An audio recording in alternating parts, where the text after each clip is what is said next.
여러분, 사람이 있는 곳에는 수많은 갈등과 다툼과 분열과 싸움이 있는 것 같아요. 한번 옆 사람 보고 물어봐도 그 집은 어때요? 시작.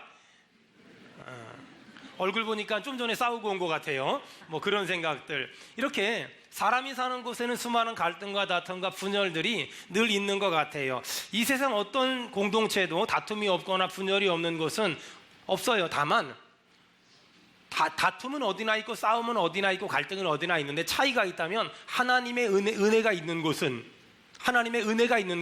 그 갈등과 다툼과 분열이 덮어지고 하나님의 은혜가 없는 것은 그 모든 것들이 드러나더라는 거예요. 여러분, 하나님의 은혜가 여러분의 삶에서 일어나는 수많은 갈등, 다툼, 분열들을 다 덮기를 주의 이름으로 축원합니다. 아멘. 주의 이름으로 축원합니다. 아멘. 여러분, 하나님의 은혜가 있으면 내 삶에 일어나는 갈등, 다툼, 분열, 싸움, 분쟁 이런 것들을 하나님의 은혜만 있으면 얼마든지 해결할 수 있어요. 어리석은 사람은 없는 문제를 있는 문제로 만들고 있는 문제를 작은 문제로 만들고 작은 문제를 큰 문제로 만드는데, 지혜로운 사람은 큰 문제를 작은 문제로 만들고 작은 문제를 없는 문제로 만들어요.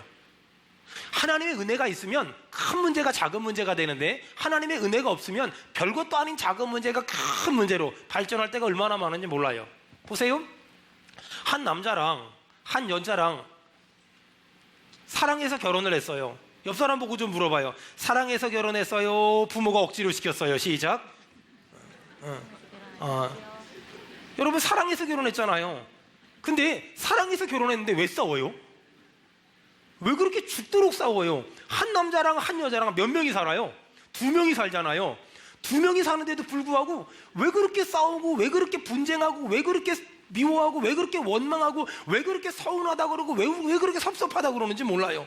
여러분, 그런 걸 보면 이 세상에 어떤 가정도 다투지 않는 가정, 싸우지 않는 가정, 갈등하지 않는 가정, 서운함이 없는 가정, 섭섭함이 없는 가정은 없어요. 차이가 있다면 하나님의 은혜가 있는 가정과 하나님의 은혜가 없는 가정이 있는데, 하나님의 은혜가 있으면 다 덮어지고 하나님의 은혜가 없으면 다 튀어나오는 거예요. 축복합니다. 하나님의 은혜가 여러분의 가정마다 있기를 주의 이름으로 축원합니다. 하나님의 은혜가 있는 것. 교회도 마찬가지예요.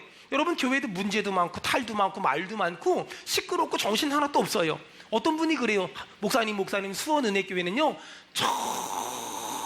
정말 좋은 것 같다고 제가 한마디 했어요. 다녀보라고. 별로 안 좋아요. 그렇게 좋은 교회 아니에요. 근데요, 우리 교회가 별로 안 좋은 건 사실인데요, 이 땅에 있는 교회가 다 그냥 그 나물의 그 밥이에요. 여러분, 이 땅에 있는 불완전한 교회를 바라보면서 천국에 있는 정말 그 하나님이 담임 목사님인 그 교회, 여러분 사모하길 바랍니다. 아멘. 그게 신앙생활이에요. 교회도 마찬가지예요. 이런 일도 있고 저런 일도 있고 이런 문제도 있고 저런 문제도 있고 뭐 별의별 문제가 다 있어요. 차이가 있다면 하나님의 은혜가 있는 교회와 하나님의 은혜가 없는 교회, 그 차이밖에 없는 거예요. 여러분, 우리 교회가 문제가 굉장히 많아요. 근데 우리 교회가 가진 장점이 뭔지 아세요? 우리 교회는 혹시라도 은혜가 없을까봐 은혜교회라고 이름을 전했잖아요. 은혜가 있으니까 문제가 덮어지는 거예요. 여러분, 은혜 받으면 문제가 보이는 것이 아니라 하나님의 은혜가 보일 줄로 믿습니다. 여러분, 그래서 은혜가 있으면 문제들이 덮어져요. 초대교회가 그랬다니까는요. 초대교회는요 말도 많고 탈도 많고 문제도 많고 갈등도 많고 분쟁도 많고 분열도 많았어요. 근데 그 모든 게 다 덮어졌어요. 왜냐? 초대교회는 하나님의 은혜가 있었거든요. 봐봐요. 헬라파 과부들과 히브리파 과부들이 싸움이 붙었어요. 왜냐하면 사도들이 헬라파 사람들이 봤을 때는 히브리파 과부들만 도와주는 것 같고, 히브리파 사람들이 봤을 때는 헬라파 과부들만 도와주는 것 같은 거야. 그러니까 싸움이 붙었어요. 왜 저쪽만 도와줘? 우리 안 도와주고. 왜 저쪽만 도와줘? 우리 안 도와주고. 싸움이 붙었어요. 도대체가 이 싸움이 처음에는 조금 했거든요. 근데 시간이 지나가면서 점점 커지는 거예요. 처음에는 조그만 싸움이었는데 시간이 지나면서 점점 커져요. 물론 사도들은 하나님의 은혜가 있었기 때문에 잘 해결했어요. 근데 그 일로 말미암아 사도들이 깨달았어요. 왜 이런 일이 벌어졌을까? 그 이유는 사도들이 너무 일이 많은 거예요. 그래서 7명의 집사들을 세워서 그 모든 일들을 7명의 집사들에게 맡기고, 사도는 기도와 말씀 전하는 것에 전무해야 되겠다 결론을 내려요. 여러분, 하나님의 은혜가 있으면 문제가 생기는 것을 통해서 지혜가 임하거든요. 여러분, 여러분의 가정에, 직장에, 사업장에 여러 가지 삶의 문제 앞에서 하나님의 은혜가 임함으로 지혜가 생기기를 주의 이름으로 축원합니다. 아멘. 초대교회는 문제가 굉장히 많았어요. 보세요. 사도행전 끄트머리 가면은요, 헬라파 유대인들과 히브리파 유대인들이 서로 싸워요. 음식 문제 때문에. 히브리파 유대인들은 구약에 먹지 말란 건 아무것도 안 먹어요. 구약에 먹지 말란 건 아무것도, 이런 거예요. 돼지고기를 안 먹어요. 히브리파 유대인들은, 헬라파 유대인들은 우리하고 똑같아요. 돼지고기에 구워가지고 마늘 넣어가지고 쌈장 찍어가지고 상추 싸가지고 먹어요. 헬라파 유대인들은 너무 자연스럽게 먹는데 히브리파 유대인들은 그렇게 먹으면 벌 받는다는 거예요. 음식 문제 가지고 서로 싸웠어요. 신기하죠? 싸울 수 있어요. 문제는 하나님의 은혜가 있으니까 이 모든 게 덮어지더라고요. 여러분, 가정도 직장도 사업장도 교회도 사람이 있는 곳은 언제나 다툼과 싸움과 갈등이 있을 수 있어요. 하지만 기억하세요. 하나님의 은혜가 있으면 넉넉히 이길 줄 믿습니다. 우리 교회가 하나님의 은혜가 있기를 바라며 여러분의 가정이, 여러분의 직장이 하나님의 큰 은혜가 임하기를 주의 이름으로 축원합니다. 아멘. 문제가 아니에요. 하나님의 은혜가 없는 게 문제예요. 문제가 아니라니까는요, 하나님의 은혜가 없는 게 문제예요. 교회의 은혜가 임하면 다 덮어지고요, 가정의 은혜가 임하면 덮어지고요, 여러분의 직장과 사업장에 하나님의 은혜가 충만하게 임하기를 주의 이름으로 축원합니다. 주의 이름으로 축원합니다. 아멘. 두 번째, 우리 인생 가운데 갈등과 다툼과 분열이 일어날 때 어떻게 해야 되냐? 첫 번째는 하나님의 은혜가 임해야 되고, 두 번째, 자, 사도행전 11장 1절 다 같이 읽겠습니다. 시작. 유대인은 사도들과 형제들이 이방인들로 하나님의 말씀을 받았다함을 들었다. 이런 거예요. 베드로가 고넬료의 집에 가서 복음을 전하고 그 다음에 세례를 줬어요. 그 이야기를 유대에 사는 성도들이 들은 거예요. 2절 다 같이 읽겠습니다. 시작. 베드로가 예루살렘을 올라갔을 때 할례자들이 비난하여, 이 할례자들이란 히브리파였다가 개종했던 기독교인들인데, 이 사람들은 어떤 생각을 가지고 있었냐면 유태인들과 이방인들은 교제하면 안 돼 라고 생각을 했어요. 그런데 지금 베드로가 고넬료라는 이방인에게 복음을 전하고 세례를 줬다 그러잖아요. 그러니까 화가 난 거예요. 이방인들은 지옥의 땔감인데 왜 그들에게 복음을 전하고 왜 그들에게 세례를 줄 수 있어? 지금 화가 난 거예요. 그래가지고 2절에 보니까 할례자들이 베드로를 비난해요. 할례자들이 베드로를 비난해요. 뭐라고 비난하냐? 3절 다 같이 읽겠습니다. 시작. 이르되 내가 무할례자의 집에 들어가 함께 먹었다 하니, 네가 무할례자 이방인의 집에 들어가서 함께 먹었고 복음을 전했고 세례를 줬다, 잘못됐다 라고 말해요. 자, 저를 보세요. 지금 할례자들은 베드로한테 기분이 나빠요. 베드로한테 화가 났어요.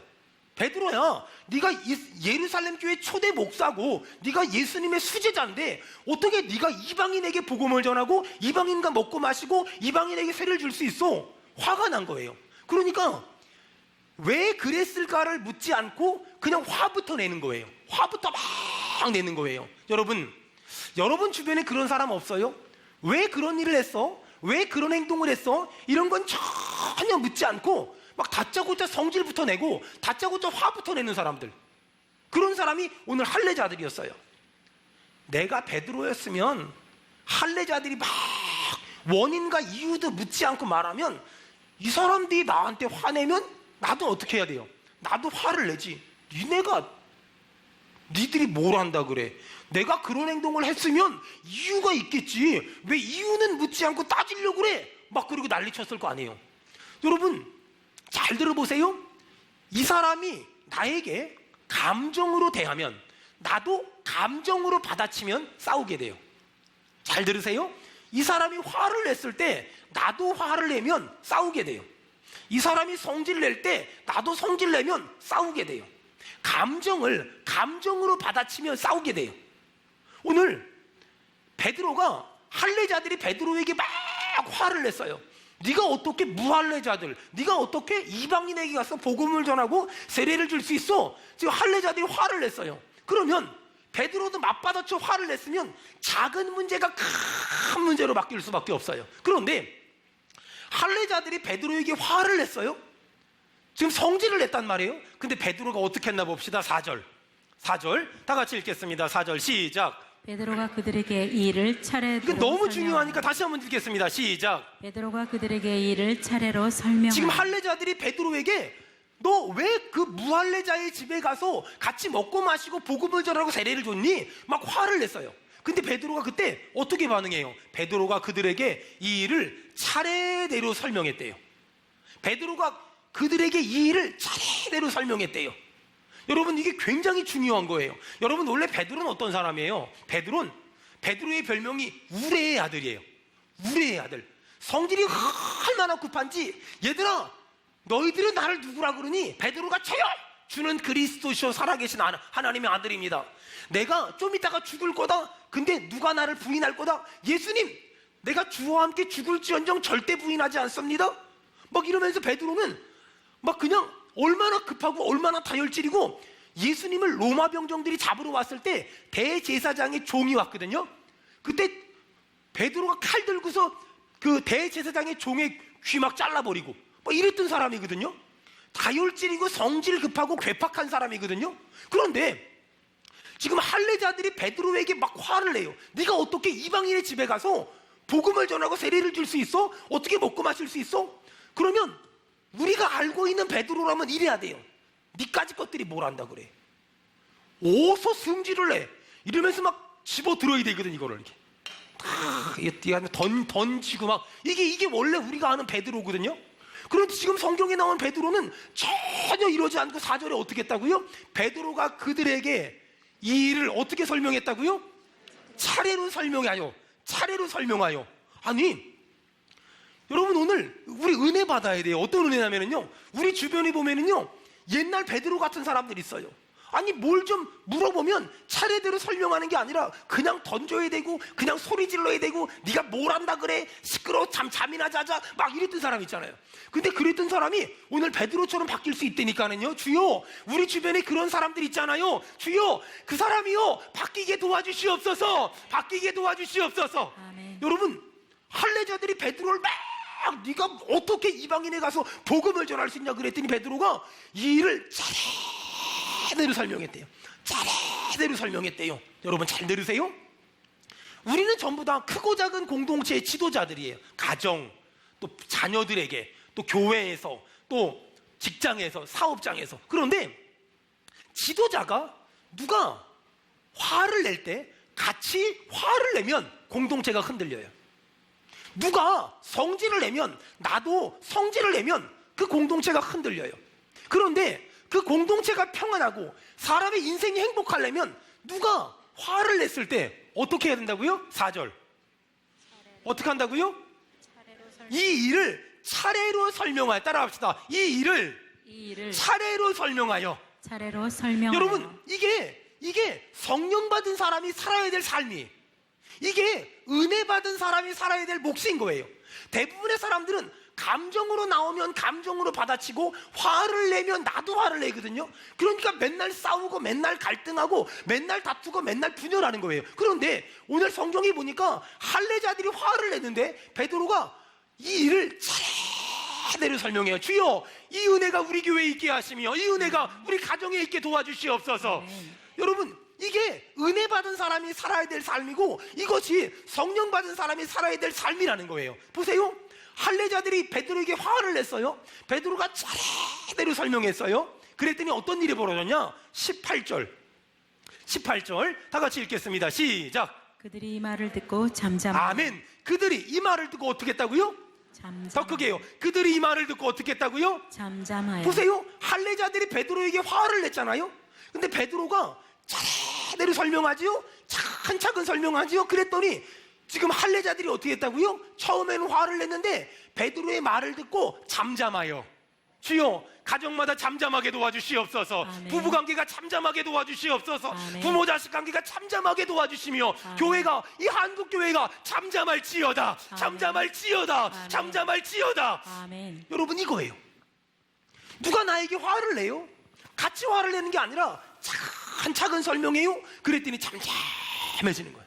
그랬더니 잠잠해져요. 보세요. 여러분, 혹시 여러분 가정에서 그러지 않아요? 아니, 아내가 뭘 좀 물어보면 차례대로 설명하면 되는데 성질부터 내. 소리부터 질러. 아니 남편이 뭘 좀 물어보면 차근차근 설명하면 되는데 요즘엔 여자분들도 그렇게 승질을 잘 내. 아니 직장에서 좀 직원들이 사장님한테 뭘 물어보면 설명을 해주면 되는데 그냥 승질부터 내. 아니 들어보지도 않고 승질부터 내고 들어보지도 않고 화부터 내고 들어보지도 않고 짜증부터 내. 아니 애들이 집에 있는 아들 딸내미가 뭘 좀 물어보면 아니 이렇게 차례대로 설명해주면 되는데 그냥 애가 무슨 말을 하는지는 기억도 안 나고 넌 아빠한테 말할 때 왜 목소리를 높여? 너 왜 그러는 거야? 이러고 막 사춘기하고 갱년기하고 싸우고 그래요. 아 그런다고 뭐가 도움이 돼요? 아무 도움이 안 되지. 그러니까 애들이 속이 곰잖아요. 그러니까 수련회 가가지고 얘들아 너희한테 상처를 준 사람이 누구니? 아버지요! 오늘 아버지를 용서하자 주야! 이렇게 되는 거예요. 이번에 따라와봐요. 그런 일이 있나 없나. 이런 데니까는 중학교 1학년짜리가 뭘 알아요. 얘들아 너희를 아프게 한 사람이 누구니? 엄마요. 오늘 엄마를 용서하자 주야. 이게 이렇게 되는 거예요. 이게요. 이게 이렇게 되는 거라니까는요. 아니 무슨 말을 하면 말을 안 듣고 차례대로 설명을 안 해주고 네가 뭘 한다 그래? 네가 뭘 한다 그래? 이러고 자꾸 터부시해버리니까 그러니까 남편과 아내의 관계가 깨져버리고 부모와 자식 간의 관계가 얼마나 많이 깨져요. 보세요. 할례자들이 베드로에게 화를 냈어요. 어떻게 네가 예루살렘 교회 초대 지도자가 이방인에게 가서 복음을 전할 수 있냐고. 베드로가 차근차근 설명하죠. 그랬더니 18절에 이 말을 듣고 좀 전에 화냈던 사람들이 잠잠해졌대요.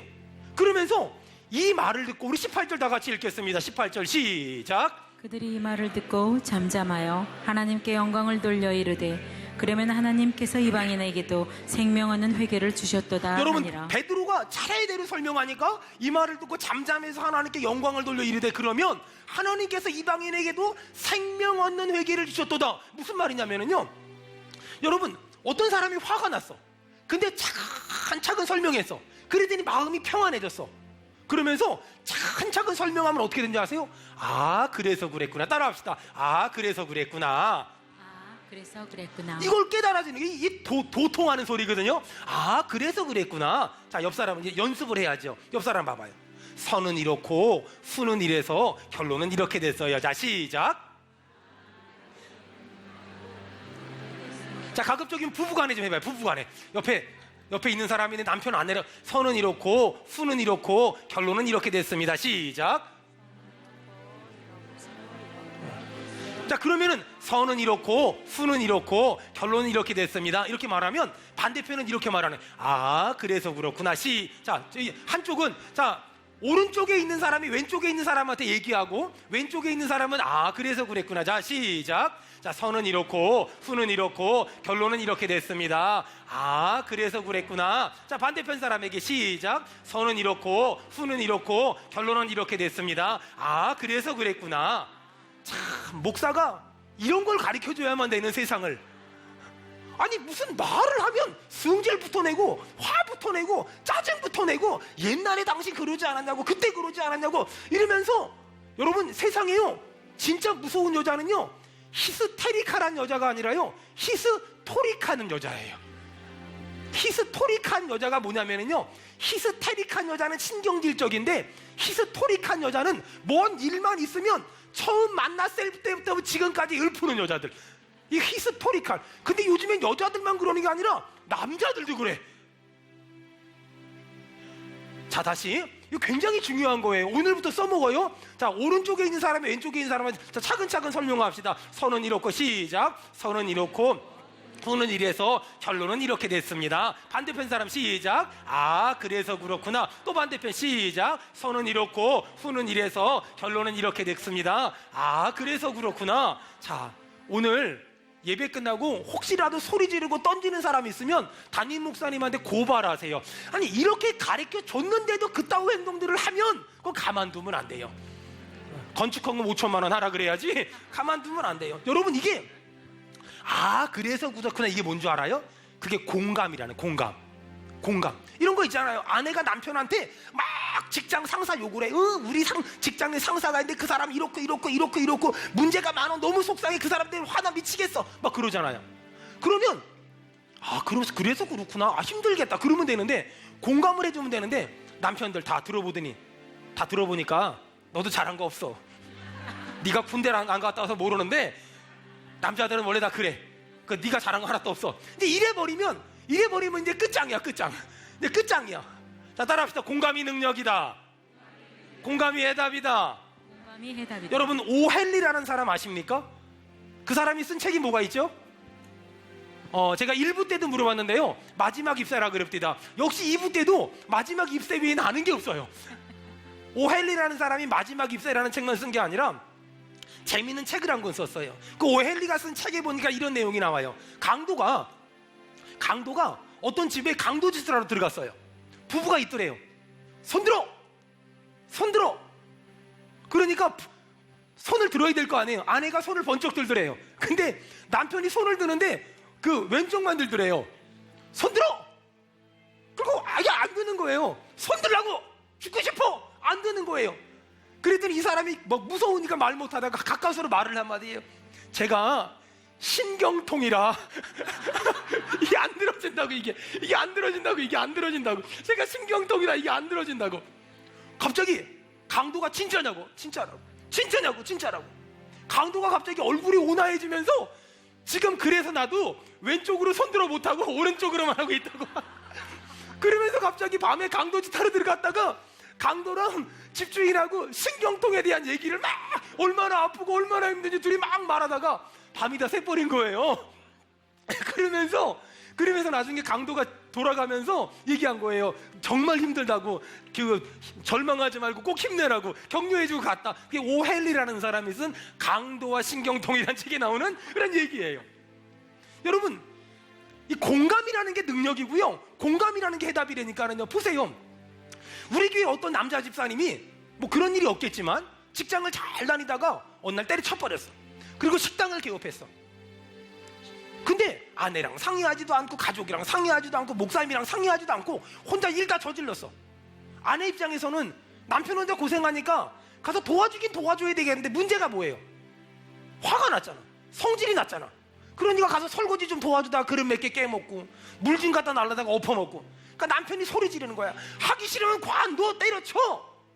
여러분, 지금 그 여자가 하기 싫은 게 아니에요. 그 문제가 뭐예요? 왜 직장을 그만뒀는지, 왜 식당을 개업했는지 최소한 가족들과 상의를 하고 또 자녀들과 같이 얘기해서 공감대를 형성하고 그 일을 시작했다면, 아니 힘들어도 도와주고 어려워도 함께하지 않겠어요? 그런데 공감대는 형성하지 않고 그냥 내 직장이니까 내가 그만두고 내 돈이니까 내가 사업 시작해버리니까 가족 간의 공감대가 형성되지 않으니까 갈등하고 다투고 싸우게 되는 거예요. 여러분, 많은 그리스도의 리더십을 가진 사람들, 많은 성도들의 문제가 뭐냐면 이 사람이 감정으로 반응하면 나도 감정으로 반응해요. 그러니 싸우고 그러니 다투고 그날이 불어나는 거예요. 근데 오늘 베드로가, 하나님의 은혜를 받은 베드로가 할례자들이 화를 냈어요. 근데 차례대로 설명해요. 여러분, 이게 리더십이에요. 리더십이라는 건 그렇게 어려운 게 아니에요. 누가 성질이 나서 다가왔어요? 같이 성질 내는 것이 아니라 화가 나서 나를 찾아왔을 때 내가 차례대로 설명하는, 이제 그만 던지고 이제 소리 좀 그만 지르고, 여러분 이제 차근차근 설명하는, 차례대로 설명하는 그런 은혜가 있기를 주의 이름으로 축원합니다. 주의 이름으로 축원합니다. 주의 이름으로 축원합니다. 아멘. 여러분 보세요. 할례자들이 베드로 찾아왔을 때 막 베드로를 비난해요. 여러분, 어떤 사람의 말 속에서는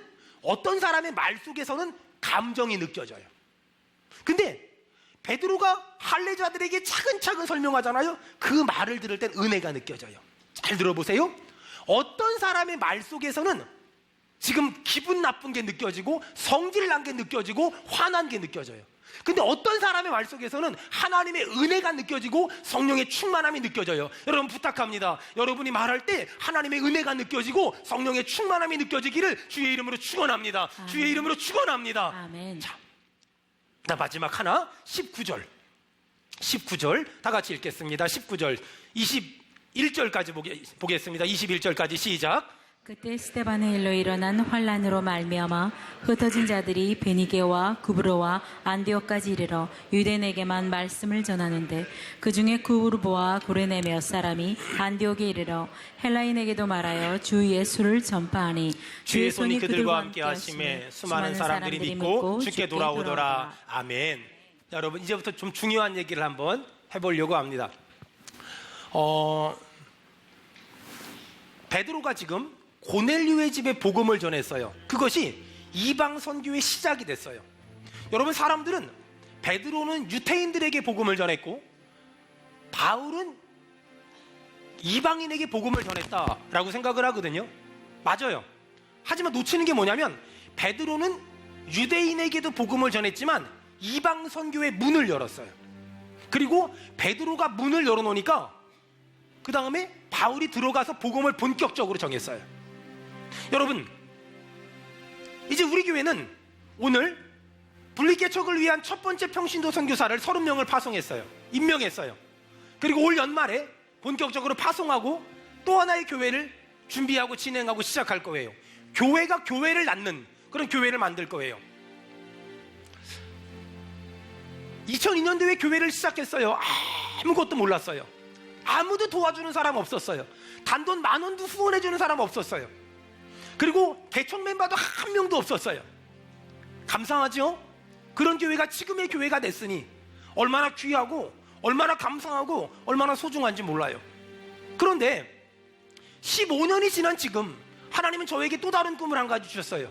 그것은 지금까지 한국교회는 한 사람의 목회자가 자신의 전 재산을 들여서 그리고 빚을 얻어서 교회를 시작하는, 그리고 교회가 잘 되면 자기가 좋고 교회가 안 되면 자기만 힘든, 그리고 나중에 은퇴할 때가 되면 내가 시작한 교회인데 내 거지 않냐라는 갈등과 싸움과 분열이 이 한국교회는 팽배했어요.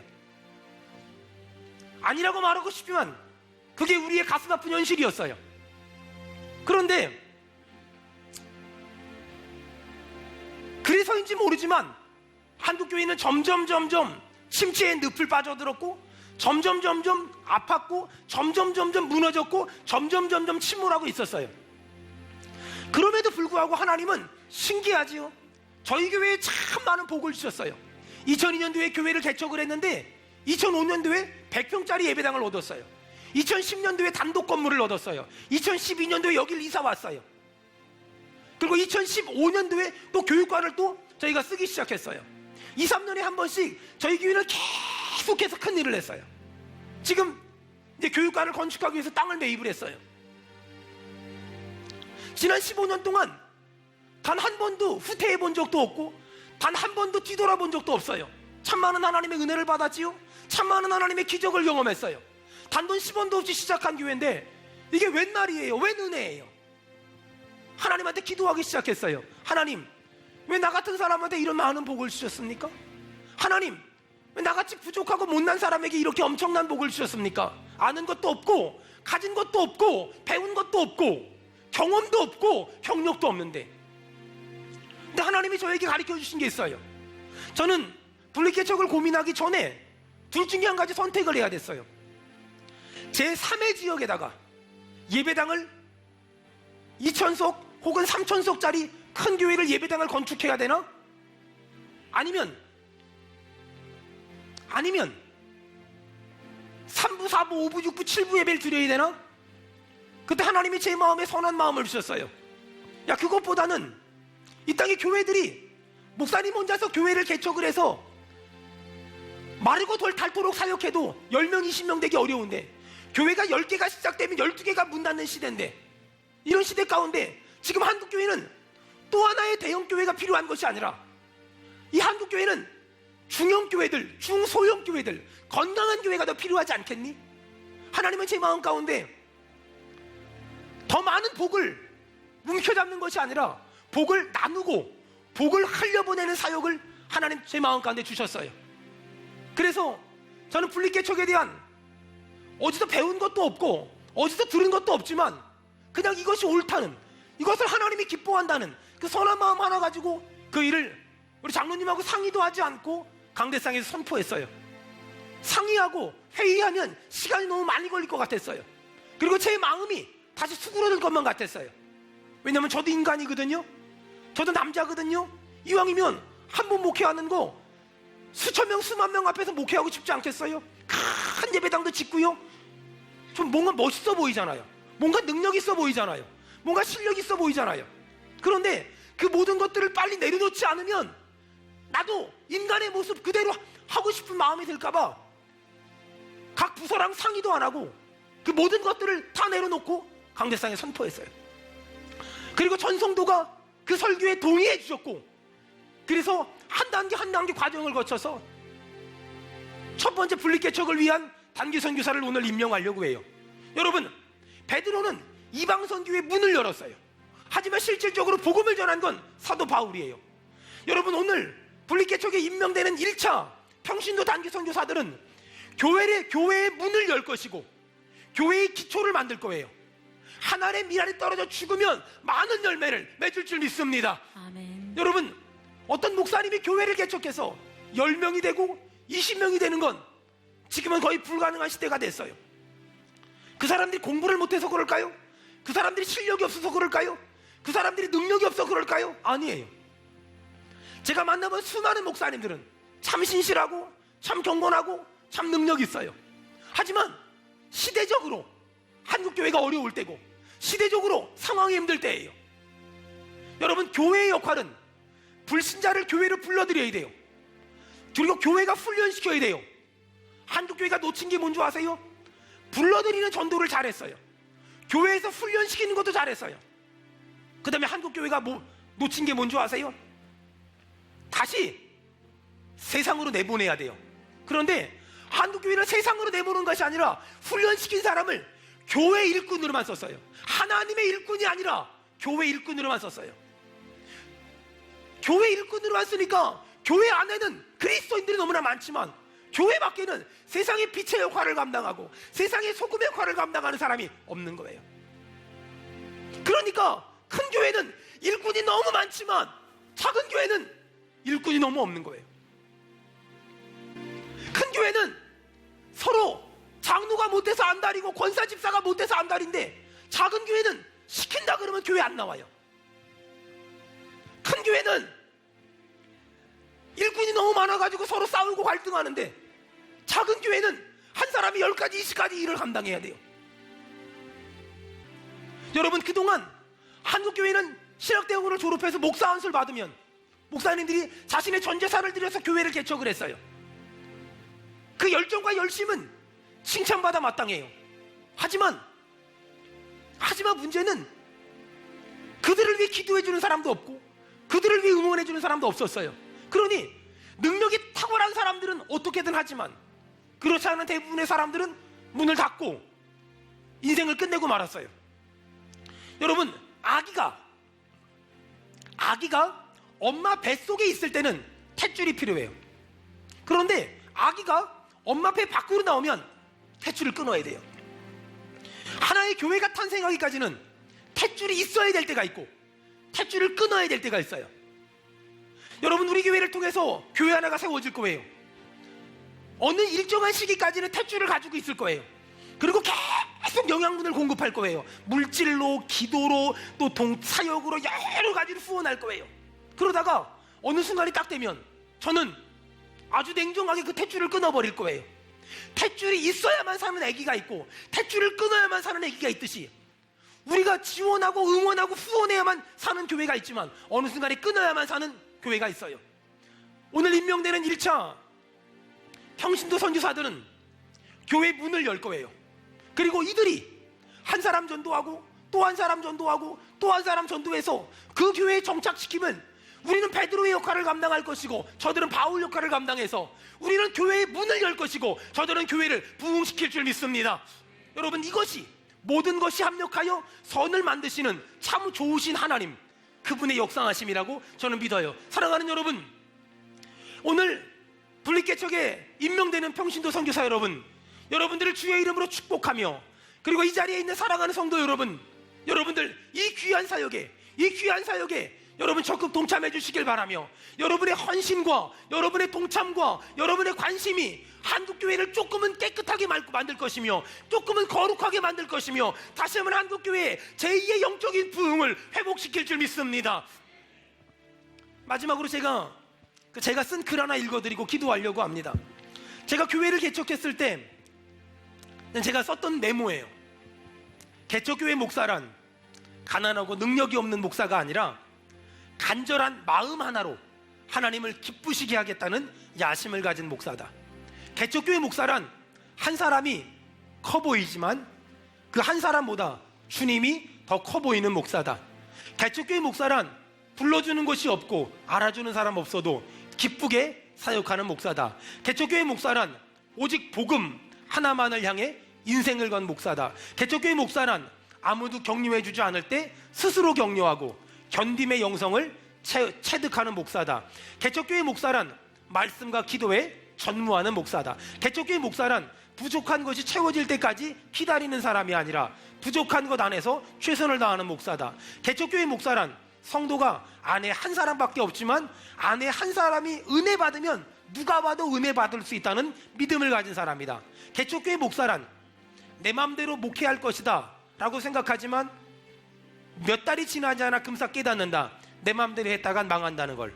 개척교회 목사란 개척교회를 하다가 굶어 죽으면 행복할까 불행할까, 이 질문 앞에 개척교회를 하다가 굶어 죽어도 나는 정말 행복하다, 이 결론이 있는 사람만 할 수 있는 목회가 개척교회 목사다.